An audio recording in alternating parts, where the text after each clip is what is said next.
palavra do Senhor nos convida a Provérbios, capítulo de número 3. Abra a sua Bíblia, você já abriu, né? Provérbios, capítulo de número 3. Queridos, eu gosto muito de programas também esportivos, né?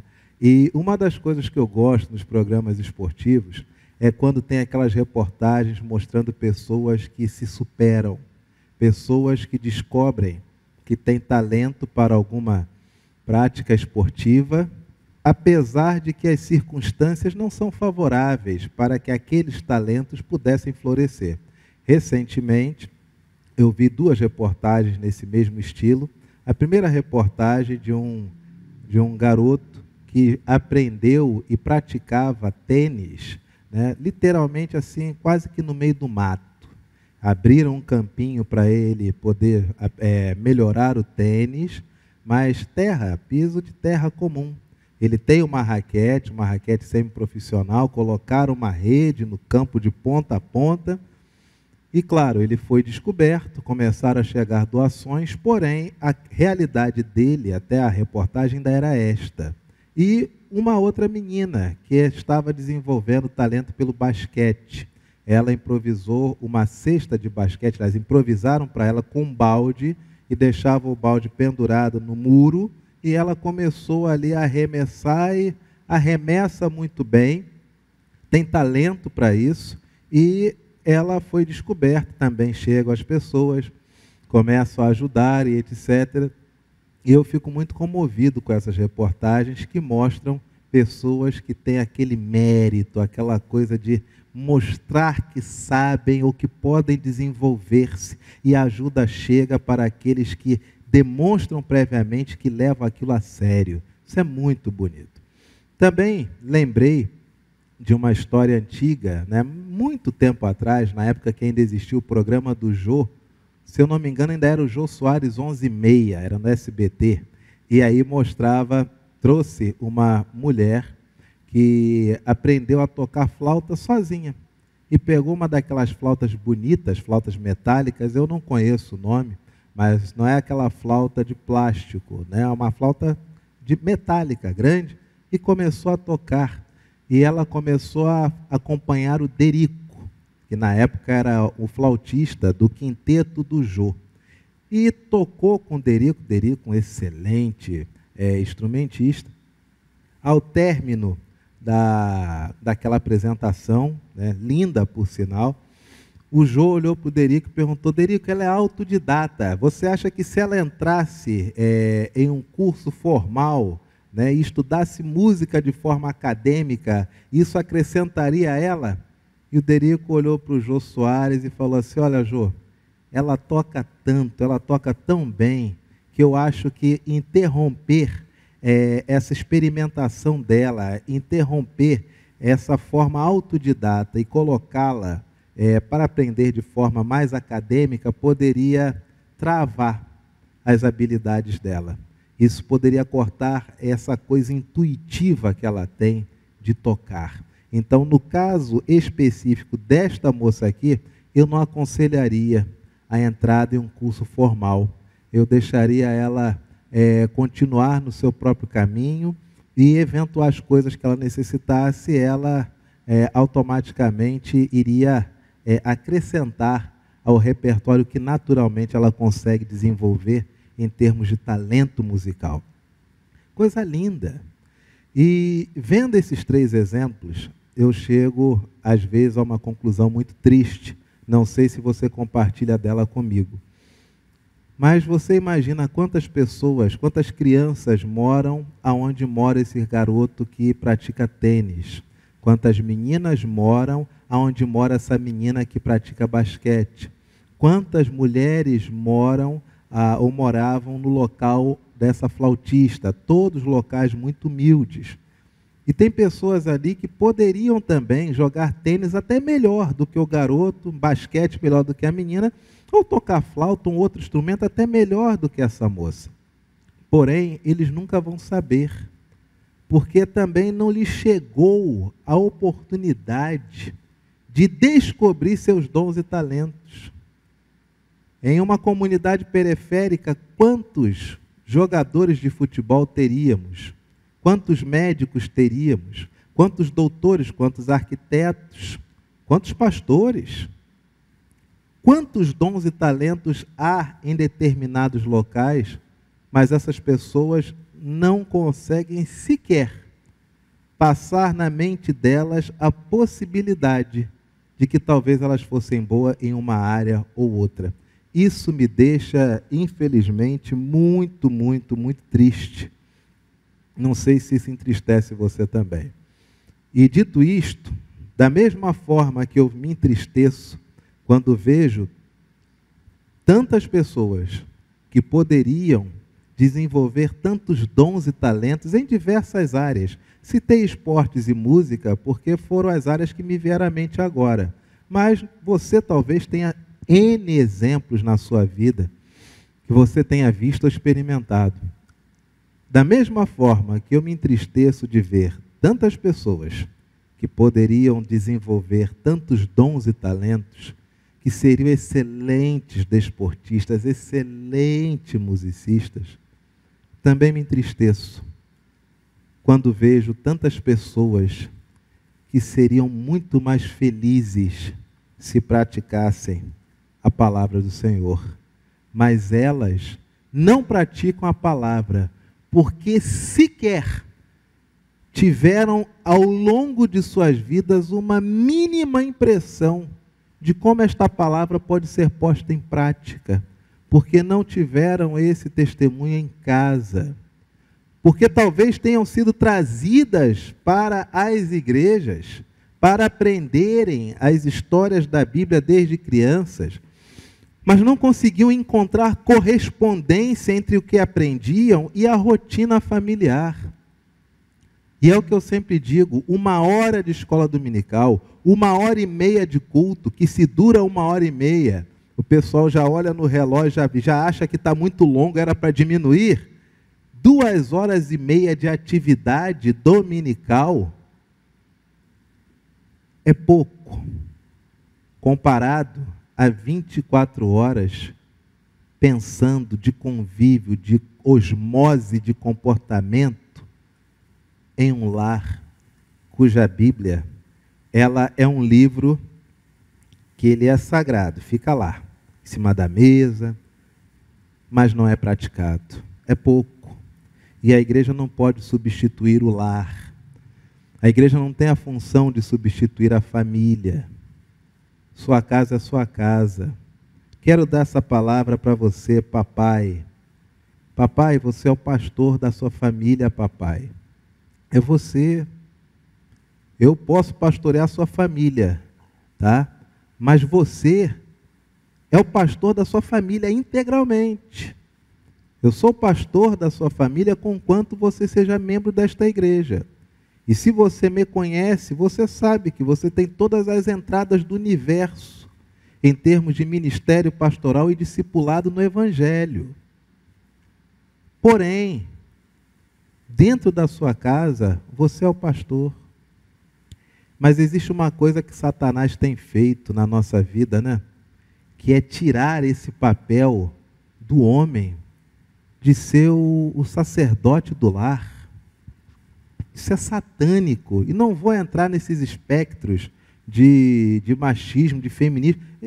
Não trabalha com essas categorias não, filho. Não me bota essa pecha não. Porque não é isso. Estou falando disso aqui, ó. É isso aqui. Tá? É aqui. Meu papo é aqui. Satanás tem feito isso. Homens que entram em casa achando que eles não têm a responsabilidade de ensinar os seus filhos o Evangelho. Por quê? Porque ele acha que ele, no Evangelho, ele é igual à esposa, é igual aos filhos. Não. Você é o sacerdote da sua casa, meu amigo. Tu tem que sentar com teus filhos todo dia e ler para eles, assim diz o nosso Deus, pontinho, pontinho, pontinho. Sua esposa está cansada, trabalhou o dia todo, quádrupla jornada, dona de casa trabalha online, assiste as crianças na aula online, tem parente com necessidade especial, toma conta, etc. e tal. Mas de noite, na hora de dormir, você tem que chegar para ela e dizer: meu amor, vamos orar. É você, meu amigo. Não pode ser eu, meu amigo. Não sei nem que hora você vai dormir. Se tu dorme 1h da manhã, eu durmo 10 para meia-noite, eu acordar 1h da manhã e pedir para você chamar a tua mulher para orar. Olha isso. Não pode ser o presbítero, não pode ser o diácono, porque a Escritura deu essa tarefa para ti. É você. E se você é casada, minha filha, com um homem que está do teu lado, que não é o sacerdote da casa dele, dá um cutucão nele e diz assim: meu filho, olha, o pastor está falando para você. Aí você ainda diz para ele: ó, e ele está falando é por Deus mesmo, porque eu não mandei zap para ele não, ele nem sabe como é que é aqui em casa. Aí você que é marido, depois de ouvir isso, você vai invocar a confissão de fé e vai trazer o artigo que fala que do sacerdócio universal do crente, não é verdade? Que agora, em Cristo Jesus, não há mais alguém destacado para ser o sacerdote único. Todos nós temos acesso a Deus e devemos exercer nosso sacerdócio, não é isso? Então você não vai cutucar assim sua esposa, não. Você vai segurar na mãozinha dela e vai dizer assim: meu bem, da mesma forma que eu devo ser o sacerdote do lar, a palavra do Senhor também diz que o véu do templo rasgou-se de cima a baixo. Todos nós temos acesso a Deus. E quando eu me esquecer, assuma seu sacerdócio. Vocês podem revezar. Um dia um traz a palavra, um dia um convida a família toda para orar. Mas é necessário, queridos, sabe por quê?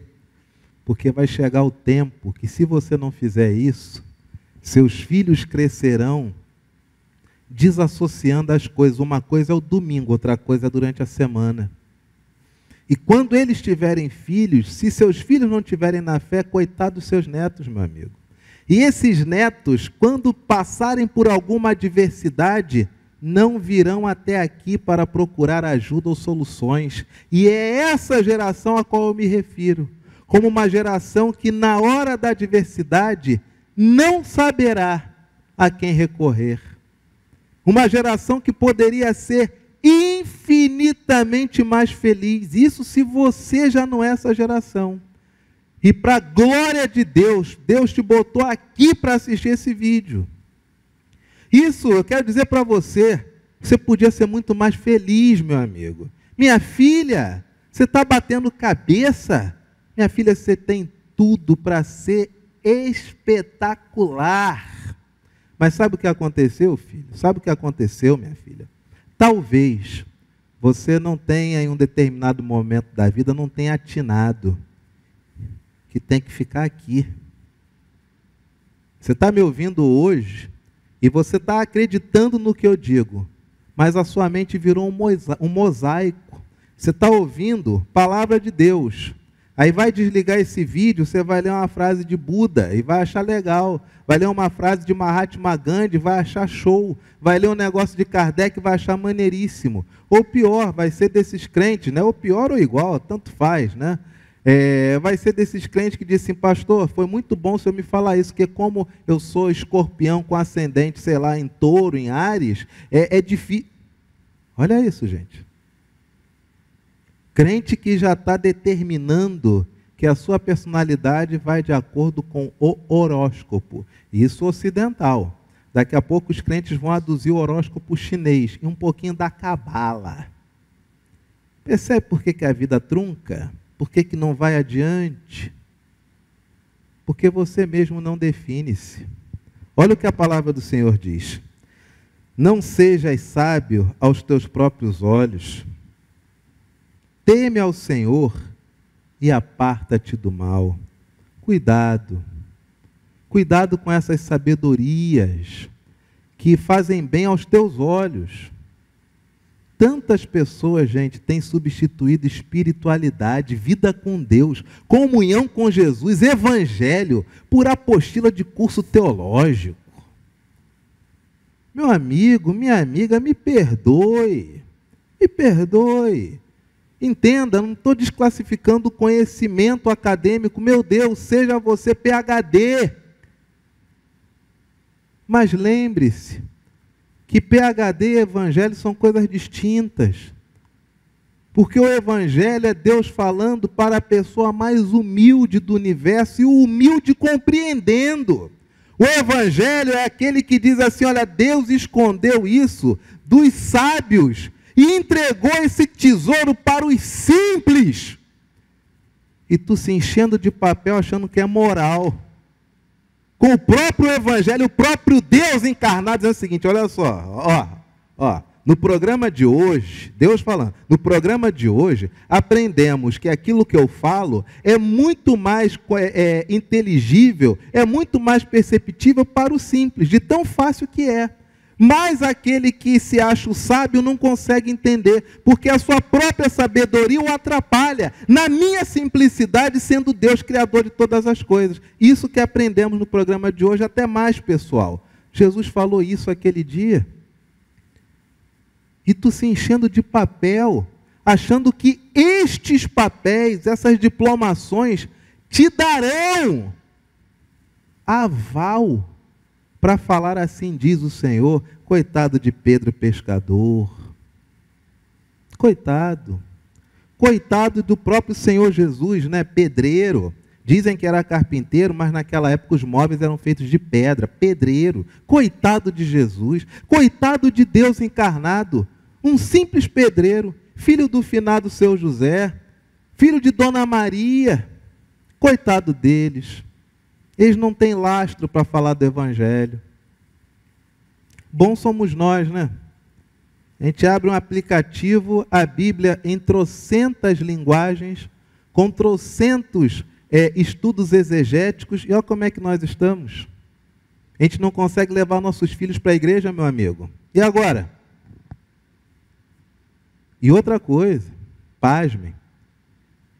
Eu lembro da história de Jó, que era um homem que quando contribuía, quando ofertava, chegava ao ponto de dizer, olha, eu vou oferecer sacrifício a Deus e vou oferecer esses outros sacrifícios aqui também pelos meus filhos, porque podem ser que eles tenham pecado e não tenham pedido perdão, então eu já vou oferecer sacrifício pelos pecados dos meus filhos.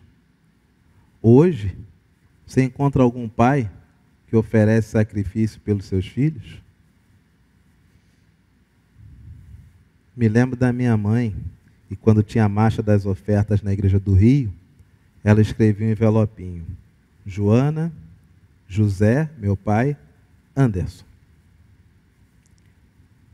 E aí quando eu cheguei na adolescência, eu ouvi o reverendo Guilhermino dizer, quando você não tiver recursos a consagrar ao Senhor, traz seu envelope vazio. Mas não deixe de achar normal a não contribuição, a não consagração, porque você se acostuma e você passa a só assistir. Deixa de ser algo seu, passa a ser um espetáculo do outro. Faça isso não.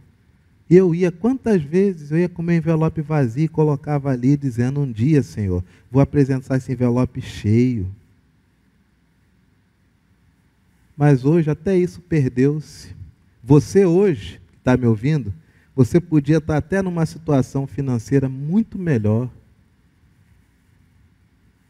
Mas talvez você não tenha conectado isso à sua espiritualidade. Talvez pelos testemunhos de tantas igrejas neopentecostal ou para-eclesiásticas, né? Associações para-eclesiásticas, você tenha achado que é tudo a mesma coisa. Aí pega 3, 4 textos, então o Novo Testamento me liberou disso. Aí você está como está. É isso. Olha o que a palavra do Senhor diz. Não sejas sábio aos teus próprios olhos. Teme ao Senhor e aparta-te do mal. Será isto saúde para o teu corpo e refrigério para os teus ossos. Quanto mais eu temo a Deus, quanto mais eu reverencio a Deus, quanto mais eu confio em Deus, quanto mais eu medito em Deus, quanto mais eu me aparto do mal, quanto mais eu me desconecto de tudo aquilo que me faz mal, que pode vir a me fazer mal, quanto mais eu temo a Deus e passo a conhecer o que é mal, e vou me retirando do mal, eu ganho saúde para o meu corpo, e meus ossos ganham fôlego, aquele peso sobre mim, da maldade do outro, da maldade que querem me fazer, quando o meu corpo começa a vibrar, aquela mesma vibração daquele outro que me quer mal, e é o encontro de olhares, é um querendo mal do outro, quando eu me desconecto disso, eu corto essa comunicação, meu corpo agradece, meus ossos ganham fôlego, eu fico mais leve. É o que acontece conosco. A palavra do Senhor ainda diz, olha aqui, honra ao Senhor com os teus bens e com as primícias de toda a tua renda. E se encherão fartamente os teus celeiros e transbordarão de vinho os teus lagares. Provérbios 3, de 9 a 10, vou ler de novo. Honra ao Senhor com os teus bens. É para honrar. É para fazer melhor do que qualquer outro poderia fazer, ou fazer melhor do que a sua mente diz que você deve fazer. Eu vou honrar, eu farei melhor. Eu honrarei meus pais, eu me tornarei melhor do que eles. Essa é uma forma de demonstrar o quanto me educaram bem. Eles só chegaram no nível fundamental, eu vou chegar ao médio. Meus pais só chegaram ao ensino médio, eu vou chegar ao superior. Meus pais chegaram ao superior, eu vou passar para outra fase do superior. Eu os honrarei, eu me tornarei melhor. Honra ao Senhor, torne-se melhor com o Senhor, inclusive com relação aos teus bens e com as primícias de toda a tua renda. E se encherão fartamente os seus celeiros e transbordarão de vinho os teus lagares. Provérbios 3, de 9 a 10. Quem escreveu isso? Bispo Macedo? Dá impressão, né? Quem escreveu isso? Valdomiro Santiago? Dá impressão? Pois é. Quando nós lemos um texto desse e imaginamos que isso foi dito por essas duas pessoas que simbolizam essa teologia da prosperidade patética em relação às Escrituras, totalmente contrária à palavra de Deus, mas quando nós pegamos a palavra de Deus e enxergamos pessoas desse tipo, significa dizer que a nossa mente já foi contaminada, porque nós estamos lendo Deus sobre a ótica dessas pessoas, e ao contrário. Se a palavra do Senhor diz, assim eu farei. E se eles pegam isso para distorcer, eles darão conta disso ao próprio Deus, se é que já não estão dando. Ou você conhece a vida deles? Paro por aqui. Filho meu, não rejeites a disciplina do Senhor, nem te enfades da sua repreensão, porque o Senhor repreende a quem ama, assim como o pai ao filho a quem quer bem. Filho meu, não rejeites a disciplina, não rejeites tornar-se discípulo do Senhor, disciplina, tornar-se discípulo, nem te enfades da sua repreensão, porque o Senhor repreende a quem ama, assim como o pai ao filho a quem quer bem. Nunca me esquecerei, já contei tantas vezes essa história, não vou contar de novo não, vou lhe poupar, mas nunca me esquecerei quando no seminário, será que eu vou ter que contar de novo essa história? Quando no seminário, em crise, por me achar tão pecador, segundo ano do seminário, em 2000, com 20 anos, por me achar tão pecador, e conversar com um amigo e dizer que estava com vontade de desistir, porque eu cheguei lá, eu me achava tão espiritual, e um ano depois eu me achava tão ser humano, e eu queria desistir, e aquele amigo botou a mão assim por cima do meu ombro, e ele botou assim com uma alegria tão grande que quase que me levou para frente assim, e ele regozijou-se. Ele olhou para o céu e disse: graças eu te rendo, meu Pai, porque o Senhor está revelando ao Anderson o que ele é, e louvado seja o teu nome por isso. E quando ele voltou assim, que olhou para mim, eu falei: o que foi isso? Ele: meu filho, você não percebeu não? Sabe que teu pai está te revelando o quê? Que você é homem, meu filho. Quando a gente sai da UPA, a gente se acha ainda, né, uma aura, uma coisa, você é um anjo. Não, meu filho, tu é homem. Eu falei: isso é bom? Ele: sabe por quê? Porque agora você vai entender o que Paulo diz. O que Paulo entendeu, percebeu quando ouviu do Senhor: a minha graça te basta, Paulo. Não é pela tua santidade, é pela minha graça. É um favor que tu não merece que eu te dou. A minha graça te basta. Eu comecei a chorar dizendo: mas é tão difícil viver assim. Ele falou: Anderson, faz um pacto com Deus. Como é que você se refere a Deus? Deus é Senhor. Que mais, Anderson? Ele é Criador de todas as coisas. Que mais? Ele é o nosso general. Que mais? Ele é o El Shaddai. Anderson, tudo nomenclatura. Que isso? Herege, fogueira, Deus vult. Ele olhou para mim e falou: Anderson, Satanás não se incomoda que você chame Deus de Senhor. Satanás não se incomoda que você chame Deus de Criador. Satanás não se incomoda que você chame Deus de nosso general. Mas a influência dele sobre ti cessa quando tu começa a se relacionar com Deus, crendo que Ele é teu Pai. Porque desenvolver um relacionamento paternal com Deus significa quando você se reconhece como filho. E ser filho de Deus, Anderson, é completamente diferente do que se vê como escravo, como um servo. Tu é filho de Deus, Anderson. Deus é teu Pai. Aí nessa hora, minha gente, quebrantamento foi todo. Eu me achava um pré-anjinho. Olha isso. Depois do regozijo desse meu amigo, eu caí na condição de homem pecador. E depois dessa revelação divina, que é o que contém a Escritura em todo o Novo Testamento, eu fui alçado a uma condição que eu nunca mais abri mão, de ser filho do meu Pai. Seus filhos, na sua casa, eles têm Deus como Pai deles? A sua esposa que é crente, ela tem Deus como Pai dela? Você como crente, tem Deus como teu Pai? Muda seu relacionamento com teu Pai. É difícil às vezes usar essa palavra Pai, né? Traz tantas lembranças que nem sempre são positivas. Para alguns as lembranças são tão positivas que fica difícil trazer a memória, falar a palavra, porque está tanta saudade do pai que já se foi. Mas tu tem um pai que nunca se vai, nunca se foi, nunca se irá. É teu pai, pai com P maiúsculo, teu pai que te ama. Guarda isso.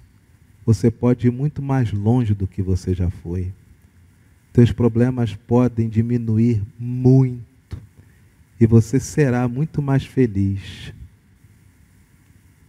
se você se voltar para a Escritura e viver a tua vida não de acordo com as teologias da prosperidade ou qualquer outra coisa que ofusque você da revelação simples que até um pescador entendeu, que até uma mulher samaritana entendeu, e que tantas outras pessoas também entenderam, porque é na simplicidade que o nosso mundo muda. Vamos orar? Graças te rendemos, Senhor, pela bênção desse dia. Te peço que abençoes a cada um de teus filhos. Dá, ó Pai, que teus filhos recebam de ti a tua palavra e que eles escolham seguir o teu caminho. Senhor Jesus, tanta gente boa, tanto filho de crente, tanto neto de crente, que podia estar com uma vida tão legal, uma vida tão muito mais favorável, em termos de relacionamentos, em termos de trabalho, em termos de vida espiritual, mas estão tão aquém, porque nem lhes chegou a possibilidade de conhecer a tua palavra e andar de acordo com o teu caminho. Esse dia eu creio que é hoje, meu Pai. Revela aos teus filhos aquilo que já revelaste na tua Escritura e que no contato com as Escrituras eles sejam apresentados a ti. É a nossa oração em nome de Jesus. Amém.